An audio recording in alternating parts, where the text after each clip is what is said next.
আজকে আমি তোমাদের সাথে শেয়ার করব আমার বাসির সাথে স্টোরিটা। তো সেদিন সকালবেলা উঠে ফ্রেশ হয়ে নিয়ে প্রথমে নতুন একটা বিছনার চাদর পেতে নিয়েছিলাম।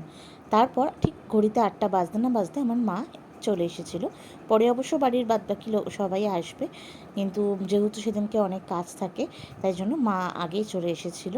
আর মা তত্ত্বের ট্রে নিয়ে এসেছিলো, তো আমি মাকে বললাম যে যেহেতু তুমিই নিয়ে এসছো তাহলে তুমি নিয়েই ঘরে ঢোকো। তো তারপরে মা আমার কথা মতো ট্রেগুলোকে হাতে করে নিয়ে ঘরে ঢোকে। আর দেখো আমার বাড়ি থেকে এরকম ফুল, মিষ্টি, ফল আর শাড়ির ট্রে নিয়ে এসেছিলো। তারপর সবাই ড্রেস চেঞ্জ করে নিয়ে আমরা ব্রেকফাস্ট করে নিলাম। আর দিনটাতে যেমন বৃষ্টি হচ্ছিলো তেমন গরমও পড়েছিল। তো যাই হোক, আমি মেকআপ কিটগুলো নিয়ে বসেছিলাম রেডি হব বলে। আর দেখো, এইটা ছিল আমার ফাইনাল লুক। আর এই সুন্দর শাড়িটা দেখছো, এটা কিন্তু তোমাদের দাদাভাই আমাকে গিফট করেছে স্বাদের জন্য। আর একে একে সবাই আসছিল, যেমন ত্রিয়াশা, তারপরে আমার বাদবাকি বন্ধু বান্ধব যা সবাই কিন্তু আসছিল। আর এই রকম লাগছিল আমার সেদিনকে লুকটা টোটালটা।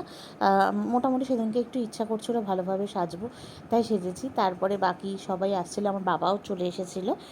আর একটু দুপুর হতে না হতেই মোটামুটি আত্মীয় স্বজন সবাই চলে এসেছিলো। এই দিনের আয়োজনটা একটু বড়সড়ভাবেই হয়েছিল। আর এইখানে দেখো সমস্ত রান্নাবান্নার আয়োজন তৈরি। এখানে আমার 3 যা মিলে চলছে এখানে থালা ডেকোরেশন আমার জন্য। আর সেই দিনকে ছোটোখাটো একটা ডেকোরেশনও করেছিলাম, সেটা খুব চটজলদি করা হয়েছিল। আর এই দেখো, এইটা ছিল খাবারের ফুল লুকটা। তো এখানে বেশ সবকটাই মোটামুটি আমার পছন্দের পদ রান্না হয়েছিল সেই দিনকে। আর এই দেখো ডেকোরেশনটার কথা বলছিলাম, কিন্তু ডেকোরেশনটা আরও ভালো করে করতে হতো। যাই হোক, যতটুকু হয়েছে তোমাদের দাদা খুব তাড়াহুড়োর মধ্যে করে দিয়েছিল ডেকোরেশনটা। আর তারপরে এখানে রিচুয়াল স্টার্ট হয়। এখানে প্রথমে যেহেতু পিসি বড়, তাই পিসি এখানে আমাকে পায়েস খাইয়ে দিচ্ছিল। আর তার সাথে সাথে বাড়ির সবাই একটু অল্প অল্প করে আমার মিষ্টিমুখ করায়। আর তারপর আমার বাড়ি থেকে যে তত্ত্বগুলো আনা হয়েছিল, যেমন আমার মা শাড়ি এনেছিল, তারপরে কানের দুল এনেছিল, হ্যাঁ, যেটা অদ্ভুতভাবে আমার ভীষণ পছন্দ হয়েছে। আর তারপরে ফল, মিষ্টি সব কিছু নাকি কোলে দিতে হয়, তো সেগুলো মা কোলে দিয়ে দিচ্ছিল একে একে করে। আর তারপর তার সাথে সাথে তো চলছিলোই ফটো সেশন, তো যেটা ছাড়া যে কোনো এখনকার দিনের ভালো অনুষ্ঠান ইনকমপ্লিট। আর স্মৃতির পাতায় জুড়ে রাখার জন্য এটা একটা খুব ভালো উদ্যোগ।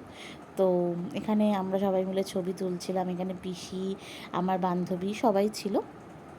আর তারপরে এখানে আমরা সবাই খাওয়া দাওয়া শুরু করি। আর আমার সাথে সাথে বাড়ির অন্যরাও এখানে বসে পড়েছিল। প্রথমে আমাকে বলেছিল প্রত্যেক কটা ভাজা অল্প অল্প করে নিয়ে আমাকে খেতে হবে, তো সেটা এখানে শুরু হয়। আর আগের দিন স্বাদের যে রিচুয়ালগুলো, মেন রিচুয়ালগুলো ছিল, সেগুলো তো পালন হয়েই গেছে, তোমরা সবাই দেখেই নিয়েছো।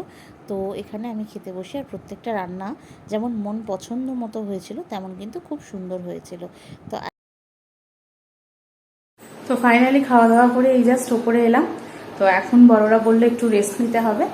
তো চলো, আজকের মতো এইটুকুই। আর আবার দেখা হবে নতুন একটা ব্লগে। তো ব্লগটা ভালো লাগলে please do like, share and subscribe. Bye. এই দিনের মিষ্টি কিছু ছবি তোমাদের সাথে আমি শেয়ার করলাম। তোমরা জানিও কিন্তু যে আমার লুকটা কেমন হয়েছে। আর ভালো লাগলে প্লিজ লাইক করে দিও। বাই।